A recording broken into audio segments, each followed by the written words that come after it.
Hello, it's me. I'm back with another video for you guys. A sit down video. We're gonna be sitting and chatting about my favorite thing in the whole world, which is books. And this book specifically is a book recommendation video. The book recommendations, I don't know if I'm gonna be good at them. I'm not gonna lie. I'm not good at describing books. I'm terrible at describing them. Every time I try to describe a book, it sounds like I'm literally going psycho and I can't think of one singular word to describe the book, but we're gonna try our best to be as concise and clear as possible so you guys can know what these books are about and why I'm recommending them to you, because we're gonna get specific with these books. Whatever type of book you're in the mood for, I'm gonna try to recommend you a book for these specific moods. So let's get into it. The first mood is if you're looking for a romance book that's emotional. Not just a fluffy rom-com romance. No, something that's emotional. You might end up feeling emotionally connected to the characters, which is my favorite type of romance. I want to feel emotionally connected to the characters. I want to feel like they are real people. I want to feel like the author wrote them in a way that doesn't feel 2D, but actually three-dimensional, and they are actually dealing with things in their personal lives. And these are the romances that I would recommend for this specific category. The first book that I'm going to be recommending to you, Ready or Not by Cara Stone. This book I read, I think it was 2 years ago at this point. Oh my gosh, I think it was like 2 years ago. I read this book. I really enjoyed it. I bought it purely because of the cover. I thought the cover was beautiful and I still do. This book follows our female main character. Her name is Eve. She has a one-night stand one night and she finds out that she's pregnant. She is looking to go to her best friend for help on this situation, and hopefully as someone that will be able to guide her to make the correct choices or someone to lean on during this time. And her best friend kind of pushes her off essentially because of other things that you will see deeper in the story. It goes so much deeper than that. Her best friend is kind of not super supportive, but her older brother is Shep. He comes and he helps Eve throughout the story and navigating being pregnant, and I just really enjoyed it. I feel like it's a story with depth. Our characters have depth. There's moving parts to the story. The romance feels realistic, but it's not the sole plot of the story. It's not the sole purpose of the book. It has a lot more than that going on, and I really enjoyed this book, and I'm recommending it for an emotional romance. And I have another book by the same author, which is Passion Project by also Cara Stone. This book was so good. I read this last year and I loved it so much. Another book because of the cover, but also because I already had read that book by her. I really loved it and I wanted to read another book by her, and that is, like I said, Promise Me Sunshine. This book follows Lenny, and her best friend actually has passed away, and she is trying to navigate life essentially while grieving, and how hard it is for her to get a job and just be a human again after experiencing the biggest loss in her life. Her closest friend has passed, and while doing that she becomes a nanny or a babysitter for someone, I believe. Yeah, she gets a temporary babysitting job helping a mom, and the girl that she is babysitting has an uncle that always comes around. His name is Miles, and Miles kind of inserts himself into Lenny's story and helps her through her time grieving and trying to find her ways to see the beauty that's still left in life. And I just really enjoyed it. I think it's a beautiful story. Sorry, my hair is all over the place. I'm trying to fix it, but anyway, Promise Me Sunshine, another book I really enjoyed, and I just think Cara Stone does a great job at writing to the point where she makes you connect to the characters so well. And Promise Me Sunshine, like I said, and Ready or Not are both physical representations of it. The next one I have is a book that I recently read, which you can actually see more of my thoughts and my real-time review and all that stuff in my previous reading vlog. You can see further details on this specific book in that video if you want to just see me in real time reading it, and that is The Best Worst Thing by Lauren Oakey. I don't know how to really pronounce it. This book is so good. I've been thinking about this book every day since I read it, and I gave it a 4.5 at the time. And I had said in my video, it might go up to a 5 if I continue to think about it. And honestly, I've been thinking about it so much. I think about these characters every day. Anyway, The Best Worst Thing. This book follows a girl named Nicole. She has been trying to conceive with her husband for a really long time. It wasn't working out for her. She was starting to lose hope. She decides to go with a surrogate and do the surrogacy route. Basically, she finds out her husband is cheating on her, and that a couple days later, the embryos they transferred to the surrogate have successfully been transferred and a baby is coming. It feels like her life is blowing up right before her eyes, and then she decides that she wants to reconnect with an old coworker, Logan, and that's kind of where the story takes place. So much stuff happens in this book. I feel like this is the perfect romance, like I said, that's emotional, that has more depth than just the romance plot. Our characters feel like fully fleshed out characters in this book. I also feel like specifically this book, what was I gonna say about it? I don't remember what I was gonna say about it. I do know that I really enjoyed it and I would 100% recommend it. So those are the 3 books I have recommended for that specific category. Those are the main ones that I feel like are super emotional. I mean, I could go and recommend you Boys of Tommen. That is super emotional and it's deep and it's real and it's character based, but I feel like you're not looking for me to recommend you the same books that everybody else has recommended 2 years ago or 5,000 times. So I'm not gonna do Boys of Tommen, but if you haven't read Boys of Tommen, this is your sign to start reading Boys of Tommen. The next mood category, whatever, that I'm gonna be recommending you are romances where the MMC, the male main character, is like super flirty and has like that banter. And you know, like, you know, you read a romance book and he's just like so witty and just like quick with it. Like, it's like you can't even read it without giggling because he's just making you giggle all the time. These are the books that I feel like the MMC is like that. And I have 2 books to recommend. The first one is none other than One Golden Summer by Carly Fortune. I feel like this one is a given.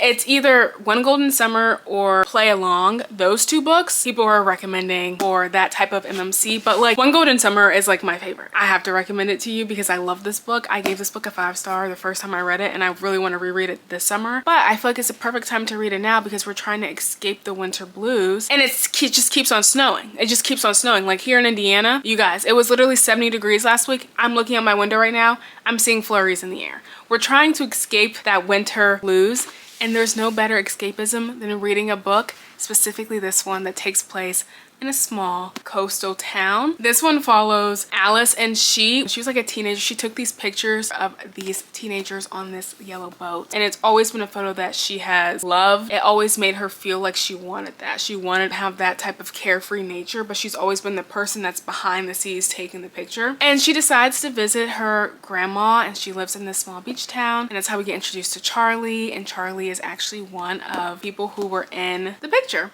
This book is technically a part of an interconnected like little world series, whatever you want to call it, is before this one. I did not read that book. I know a lot of people will tell you like to read that book, but I didn't read it and I really enjoyed this book. I don't think you need to read the book, but if you do plan on reading that book at some point, then I would just recommend you starting with that one and then read this one because the plot of that book is talked about in this book, and if you had any inclination to read that one, then you probably wouldn't want to start with this one. But I will say, from what I've heard, other people have said this one is better. So I don't know. I do think the book though, Every Summer After, is getting adapted into a Prime TV show. I think I saw that on like TikTok or something. So I wonder if One Golden Summer is going to be one at one point too. But this takes place years like later and he's older. Like I think that book takes place like when they're really young or something. I don't really know. But if you're looking for a man who has the banter and the flirtiness and all of that fun stuff, you've got your man in Charlie Florek. You do. The next one I have is 7 Days in June by Tia Williams. I feel like this book, I never hear anyone actually say good things about this book. Like they'll say they enjoyed it, but it wasn't like a really good book to them. I love this book. I love this book so much when I read it. I didn't give it a 5. I think I gave it like a 4.5, but it was close. The ending is what really peed me off, which is why I didn't end up giving it a 5. But the romance part of this book, 8. The infamous quote when Ava, she looks at Shane and she says, "Stop writing about me," and then he's like, "You first." Like, you cannot tell me it's not great. Basically, this book follows Ava, however, I don't know how you pronounce it, but follows her. She's an author. She writes like vampire erotica romance books that people love. She's like an infamous author for these books. I think they're getting adapted too. When she was in high school, her and Shane had, I think they spent like a week together of some sorts, and it was like super angsty and tensiony and all of that crazy stuff. 15 years later, they see each other at a convention for Black authors. Things start to escalate and they spend another 7 days obviously in June together. And that's kind of like the premise of the book. Hopefully I explained that correctly. I kind of like spaced out when I was talking about this book for some reason. I don't know why, but I really enjoy it, and I feel like Shane definitely has that banter. He's got that charming personality, and if you're looking for that, I would recommend 7 Days in June. Okay, the next one. This one is oddly specific, seriously. Oddly specific to me, but I feel like a lot of people are feeling this way too about this specific genre. And this is, if you're looking for a romantasy book, but you feel like you're slumped out of romantasy and you don't know where to read because you feel like they all feel the same, I've got 2 books for you that I feel like helped me get back into the genre, and actually I really enjoyed them. I think they're both pretty highly rated books. So we'll start with the first one. The first one is Spark of the Everflame by Penn Cole. I read this book last year. I really enjoyed it. I then continued the series. I really love it. I think the new book comes out this year and I'm so excited for that. This book follows Diem. She is a mortal girl living in a world where there is descended and mortal, and descended people are kind of like higher ranked. They have magic, higher status than mortal people, and the descended treat the mortal people terribly. And Diem has hated it her whole life, but one day her mom goes missing and she needs to find her mom. So she decides to start doing the job that her mom did, which was helping the sick in the castle. And that's where she meets the king's heir, his son. Luther is kind of like on to her because she's also working with a rebel group. I feel like I explained that terribly, and hopefully just read the book and find out for yourself. The reason why I'm even doing this category is because I feel like I said, I feel like I have been slumped out of romantasy, that it all feels the same. And I feel like reading this book had brought back a spark, no pun intended, into me reading romantasy again, and I really enjoyed it. So I'm like recommending it to you guys to read if you're feeling like you've been reading the same book over and over again in different fonts. I feel like this one is different. I think this story is really good. And the next one I have for this one is another book that you could see me read in real time in my last reading vlog, which is Night of the Moth by Rachel Gillig. This book follows Sybil. Every time I go to describe this book though, I start to lose brain cells because I genuinely cannot describe it in a way that sounds great. This book follows Sybil. She is a diviner. There are 6 diviners, and they can tell you your future or your fortune through their dreams. And the other diviners that she does this with, they all go missing, and so she sets out to try to find her sisters, and she seeks help from a knight of the king, and then she starts getting wound up in that world and what they're doing and how they're kind of navigating the world they live in and things they want to change about it, essentially. And I really loved it. It's like a dark gothic romantasy book. I was about to say romance, but it's a romantasy book. I feel like with both of them, the reason why they are good romantasy books is because they're not just a romance book with a fantasy backdrop. They are a romantasy book where you get romance and fantasy and politics, found family, and all of that fun stuff. So that's why I really think I enjoyed them. I enjoy those things in a romantasy book, and it's not like it's just a smutty book. Not saying there's anything wrong with a smutty book, but I'm just saying that these ones have a little bit more depth. They have plot, they have suspense, I guess you could say. Really enjoy them, recommend them if you're looking for fantasies. The next genre that we will be talking about, not genre, recommendation, I guess, specific recommendation, mood, whatever mood you're in, I guess, moods, is gonna take a dagger, put it through your chest, and make you deeply emotional. These books are very much character-based stories. I'm telling you that right now. So if you're not into a character-based story, you probably won't be into these unless you connect to the characters, which I feel like the authors write them in the characters in such a way that makes you connect to them a lot, which is why I'm recommending them. The first book I'm looking at is Broken Country by Claire Leslie Hall. This book actually isn't even really that emotional, but I connected with the characters so much. I found this book to be amazing, and I gave it 5 stars. I loved the way the author wrote these characters. It's such a character-based story, but it has this like suspense element to it. This book follows a woman named Beth, and she's married. Her husband is such a sweet guy. Like, he's a gentle guy that she's known for a really long time. And basically what happens is one day this man and his son are run onto their farm because their dog ran onto the farm, and they're chasing after their dog, but their dog has violently attacked the sheep on the farm and I think killed one of the sheep. Beth's brother-in-law kills the dog, and she realizes when she looks at the father and the son, the father is actually a guy from her past, that they had a relationship at some point when they were younger. And that's kind of like where the story like basically takes off.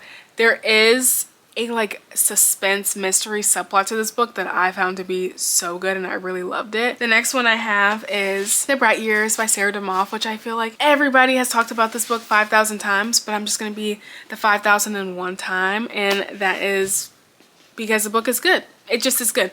If a book is popular, that means it's good and you should read it. And if you're not into this genre, you will like this book still. Like, I feel like anyone reading this book would like it. This book follows Ryan and Lillian, and they are newlyweds. You see them get married, you see them meet, you see their relationship, all that stuff bloom, but there is this like gray cloud on their marriage because they both are hiding things from each other, and you're getting their point of views, but then later in the book you also will get their daughter's point of view, because this book really tackles on generational trauma and alcoholism specifically, and how that impacts families and how that impacts your children's children and all of that crazy stuff. It's just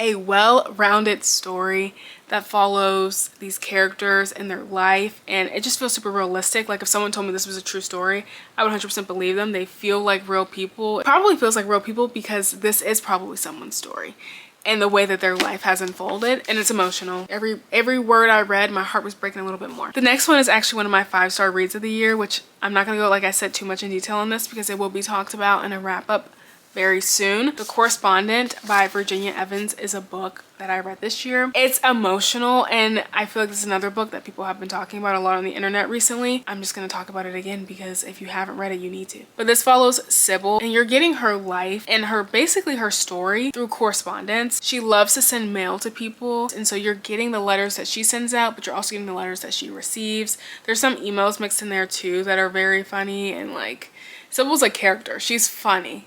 And she's like 70 years old. She has something going on in her life that she still hasn't told her kids about that is happening throughout the book as well. But she's also writing this letter that she hasn't finished yet to someone that we don't know.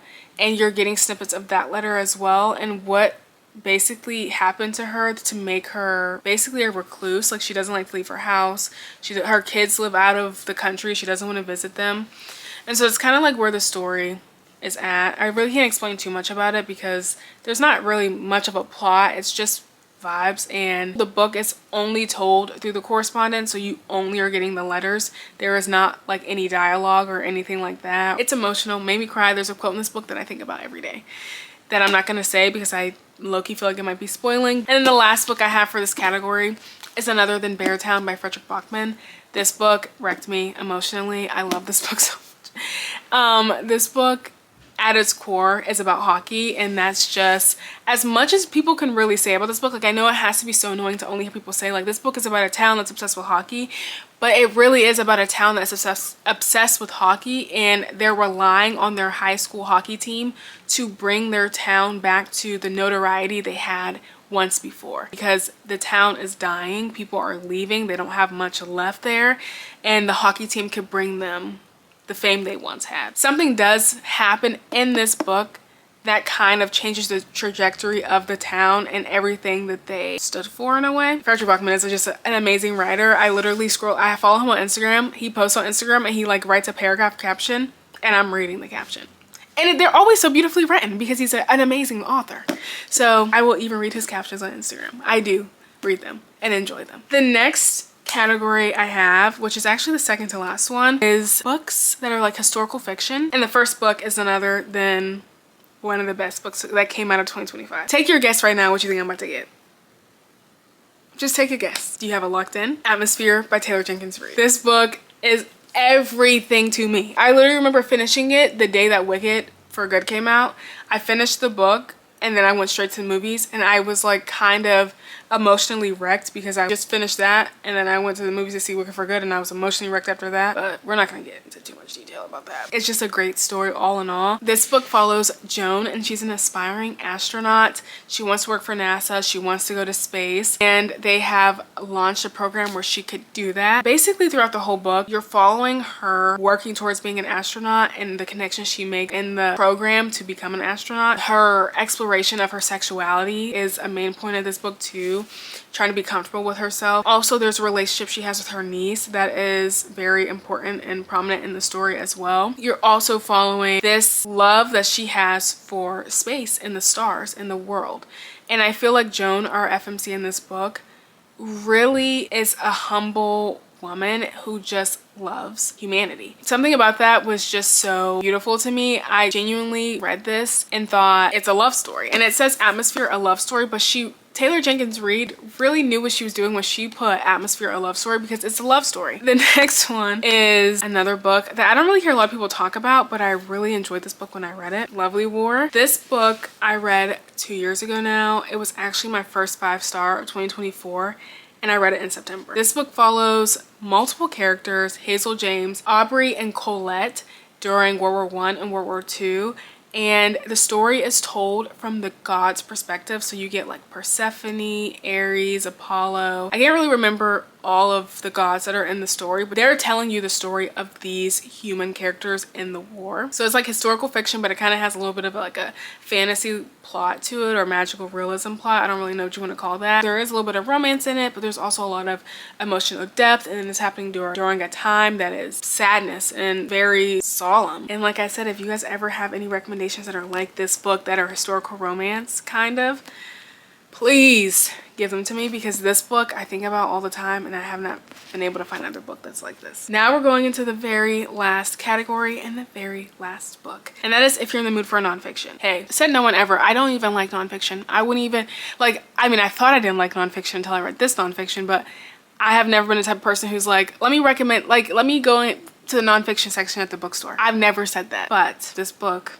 actually changed my life, and we're going to talk about it, and it's none other than Everything is Tuberculosis by John Green. Okay, I heard one person say that this was, I think it was Rachel Catherine, I think she said this was one of the 26 books she wanted to read in 2026. Then I saw it as a Goodreads choice contender, and I was like, okay, like maybe I should read it. And the book is really short. Something about it was just drawing me, and then so I read it. And this book, emotional, like, it's real life. I was supposed to say it's a crazy story. It's actually a real, someone's for real life story that he is writing about, but he's also telling you the history of tuberculosis, how it has progressed to be the deadliest infection, and all the stuff, how it affects marginalized communities and groups, and how people don't care about it as much because it's not affecting a lot of people in America. It mainly affects people in third world countries. It's basically trying to raise awareness for tuberculosis and fighting for and advocating for tuberculosis and people who have tuberculosis. He tells you the story about a guy named Henry that he meets when he's researching about something else at a tuberculosis hospital. We get Henry's story of living with tuberculosis, and it's just an emotional story. It's a real story. It's a life, and I really enjoyed reading it. And if I could recommend any of these books to you, if you would actually go out and read any of them, I would highly recommend reading Everything's Tuberculosis, because everything literally is tuberculosis. Like, it is the backbone to a lot of things that have happened in our society. And that is the last book that I am recommending in this video. I don't have a lot of genres talked about in this video. I didn't do any thrillers or regular fantasy books because honestly I'm looking for recommendations myself. I have read quite a few thrillers and I just don't generally enjoy it. I typically rate it like a 3-star, and that's just not enough for me to want to read the genre. If you have any recommendations for those specific genres, please let me know in the comments, and I can like scour them and see if I would be interested in reading them. But those are all the books that I'm talking about in this video. I hope you guys enjoyed this video today. I feel like I've talked forever in a day, but it hasn't even been that long. I am hoping that you enjoyed the video and you got some good recommendations out of all of this. If you want to see another one, just go ahead and like the video, because I have way more recommendations, as you can see. Honestly, the shelf is empty because I grabbed a lot of books from the shelf, but the other shelves are pretty much full. So if you want any other recommendations like romantasy or romance or just whatever the case might be, let me know and I'll be sure to do it. Thanks for watching this video, and I hope to see you in the next one. Peace.